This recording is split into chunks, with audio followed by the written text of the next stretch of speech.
I'm Josh, a pastor at Haven, and today we're starting our first weekly devotional for the season of Lent. Let's dive right in and see what God has in store for us on the journey to Easter.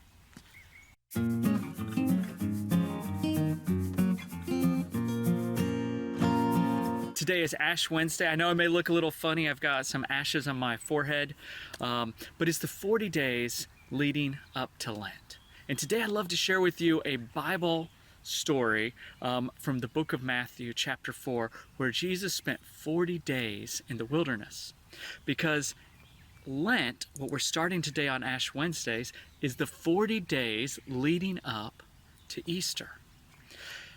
So, as we look at Jesus' 40 days, I think we can get some encouragement and some practical ways that we can become more like Jesus and we can grow closer to Jesus during the 40 days of Lent. Our story starts with Jesus having just been baptized, going into the wilderness to fast. Fasting is where you give up, where you don't eat food for a certain amount of time. There's some different ways to look at fasting, and we'll see those in a minute. But for Jesus, he wasn't eating anything during this whole 40 days. And so where we start in Matthew chapter 4, the devil is showing up, and he's going to be tempting Jesus. So let's dive in. This is Matthew 4, and the devil appears to Jesus after he hasn't eaten, and he says, "If you are the Son of God, tell these stones to become bread." That may not sound too bad. It doesn't to me. In fact, Jesus does miracles similar to this throughout the Gospels. Jesus turns water into wine, which in Baptist world is a lot worse than turning stones to bread. That's where I grew up, in Baptist churches. He multiplies food, bread and fish. So why is it a temptation to turn stones into bread? Jesus shares his answer, and I think it kind of is revealing. He says, "It is written, man shall not live on bread alone, but on every word that comes from the mouth of God." The devil was tempting Jesus to give in to two really common things: hunger and comfort. He was tempting Jesus to satisfy his hunger over his calling, to satisfy his comfort with expediency to no longer be going through this hardship over where God was calling him to be. Jesus knew that it's a good thing to feed yourself. It's a good thing to have bread and even to take actions using our powers to make those things happen. But what's even a better thing is to hear from God, to follow God.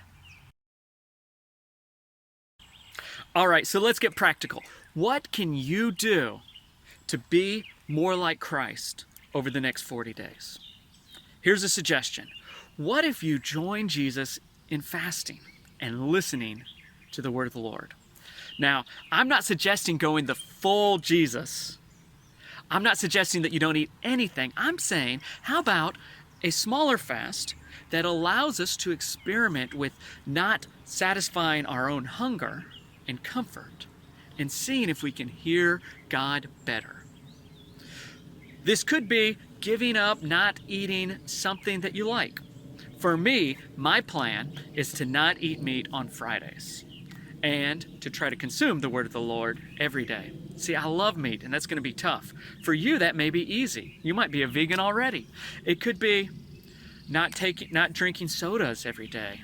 It could be fasting from cupcakes. Maybe it's not even food that you consume, it's something else, like watching Netflix every night or social media. Although if you do, please let me know. I'd be glad to send these devotional videos to you so that you can watch them even if you're not on Facebook. Definitely you may want to consider giving up TikTok. That's a real thing if you don't know.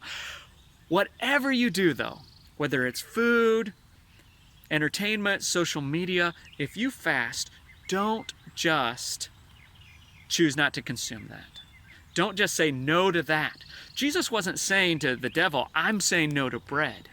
He was saying, "I'm saying no to bread to focus on what really feeds my soul." And so During the next 40 days, feed your soul with the word of the Lord. What am I talking about? I'm talking about the Bible. I'm talking about reading God's word.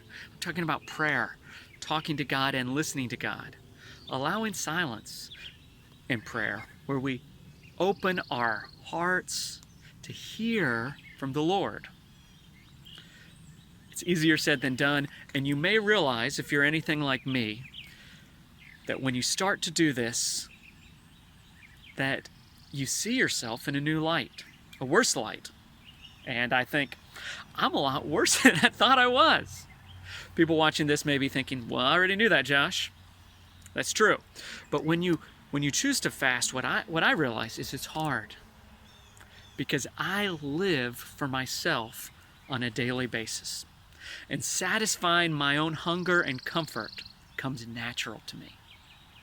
But listening to God is hard. And often when I try, I end up failing. I end up recognizing my own sinfulness and frailty. And if that sounds discouraging, you don't want to realize that you're a more terrible person than you thought, that you're a more sinful person than you thought, then I encourage you to rethink what Easter is all about. It's about Jesus loving us while we were sinners and dying on the cross for us.